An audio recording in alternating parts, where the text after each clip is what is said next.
Peace and power. Comrade Babu or Mawali.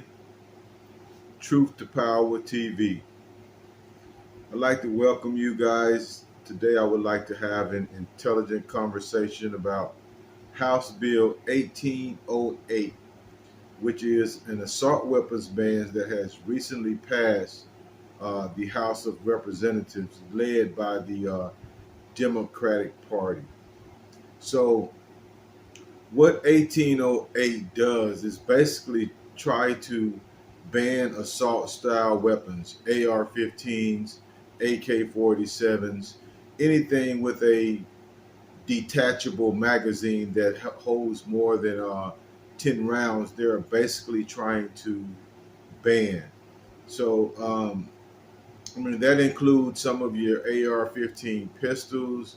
And if the language is right in this bill, that could also include some of your handheld pistols as well. So, as black people in this country, we really have to pay attention to this bill.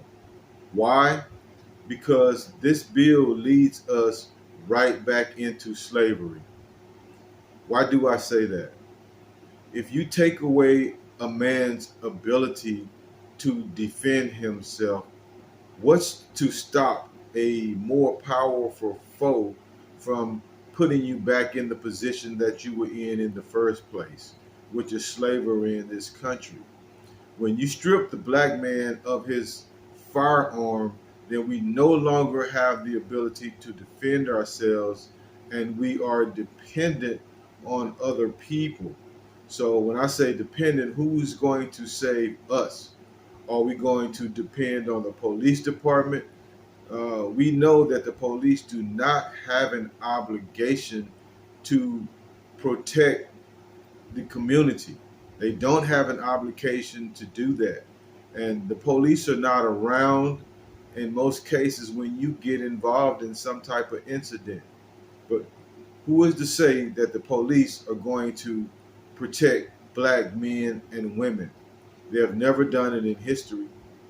And what makes you think they're going to start now? Are we talking about the same police that were in Uvalde, Texas, with these babies, and they let a gunman continue for 77 minutes before they took action? Are these the people that we're going to put our lives in the hand of? So, what's to stop white supremacy? What's to stop the threat of being put back into some type of slavery again if we are disarmed? So there are a lot of issues that's going around this country, and you have people that say, "Well, y'all should buy more land. You should get more involved into education." Stop right there. We've had all of these things. We've had our own schools. We've had our own communities. But the one thing that we did not have was the ability to defend those communities, to defend those educational systems. We had that in Rosewood, our own communities. We had that in Tulsa, Oklahoma, and untold communities around this country that you never hear about. So even when we try to do things on our own and separate ourselves and the need and assistance from each others, we still wind up being attacked by white supremacists in this country, and everything that we built has been burnt to the ground. So that's not a good example.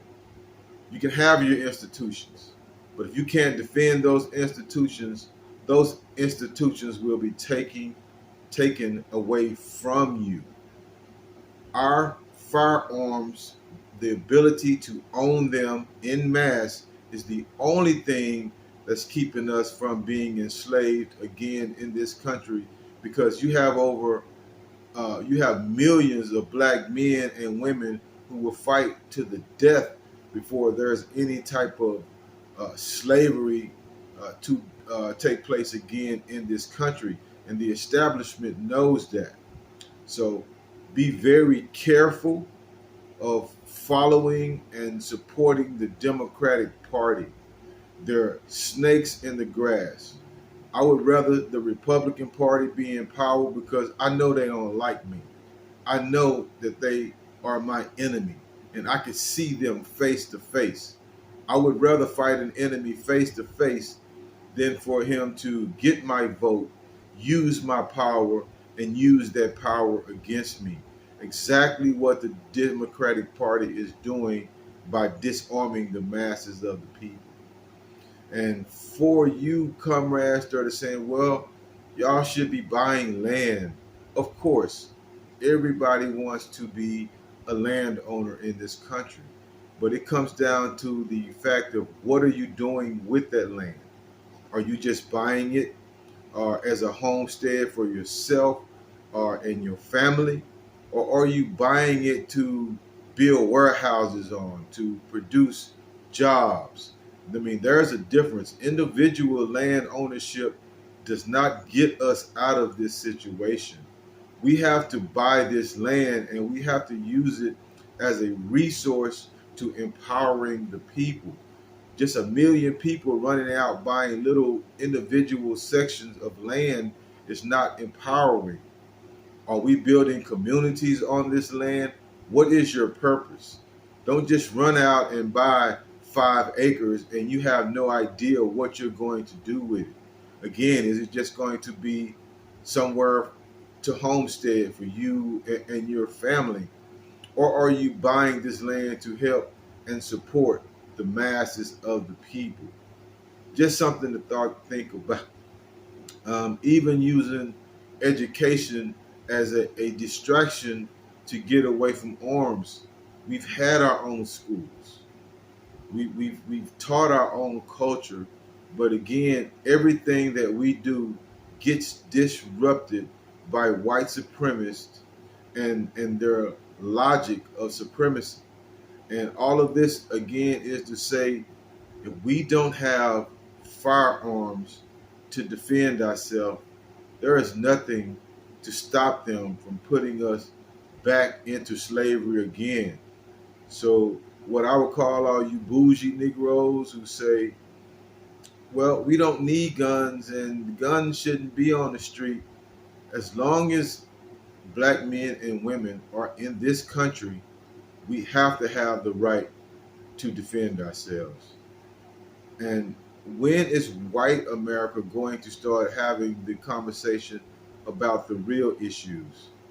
As long as it was black men and women killing themselves in urban communities such as Chicago, such as New York, such as Baltimore and St. Louis and Los Angeles and many, many more, Jacksonville, Mississippi, Dallas, Texas, and everywhere that we commit these heinous crimes against ourselves, it was not a problem. It was not a problem until white boys ages 18 to 25 started attacking their own ethnic groups, started attacking their own races in the schoolhouses. It's happened all over the country. It's been going on for at least a decade now. So I think white people need to have a conversation with themselves and with their children because it's their own white hatred that they're spreading to their kids. And their kids are taking it out on the masses of the people. See, what you don't see, and is very rare, and there are a few exceptions, like Malvo and Muhammad, but you don't see black people going out killing people that they don't know in masses. Yeah, we have issues in our own community, but we usually hit the person that we're after, that we're upset with, that we're angry with. Now, is there collateral damage at times? Absolutely. Absolutely, there's collateral damage and innocent people get killed. But when these white supremacists kill, they kill people that they don't even know. They kill little babies in school. They kill the black elders in the shopping market, man.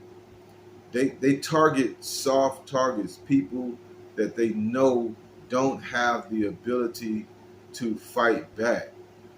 So what I'm saying again about Bill 1808 is that you become a soft target if you have to give up your firearms. So never support any candidate that's going to take away your ability to defend yourself and your family. If you can't defend your family and the people that you love, you are less than a man. You are not a man. And America knows that.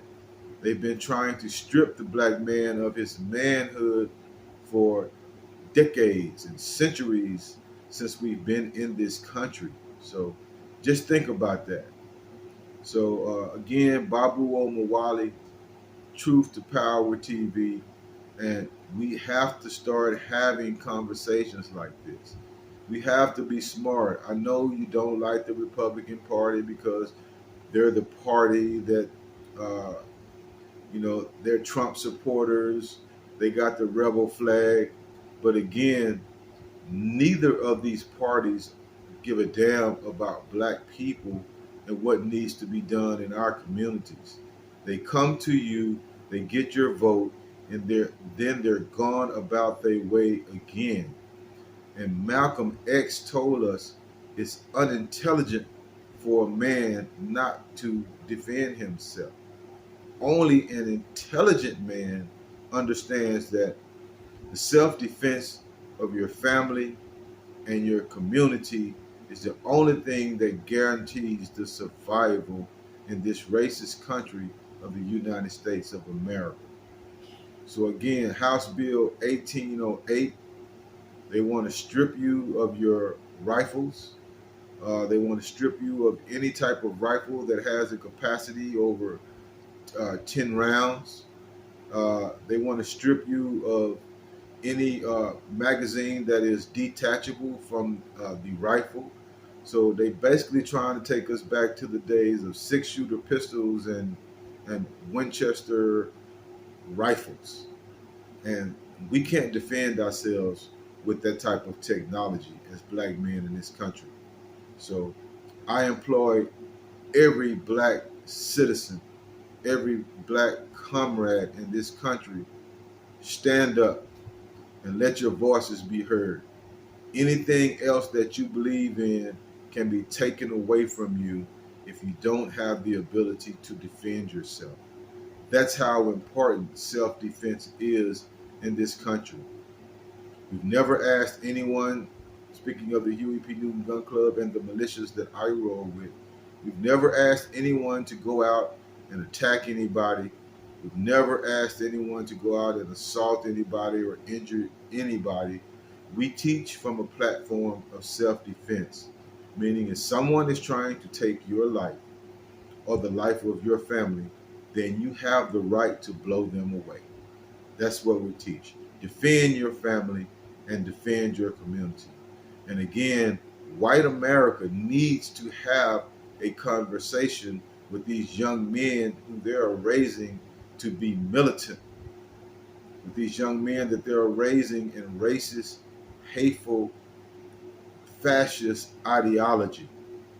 That's what needs to be talked about. The mental health that these men are dealing with needs to be talked about.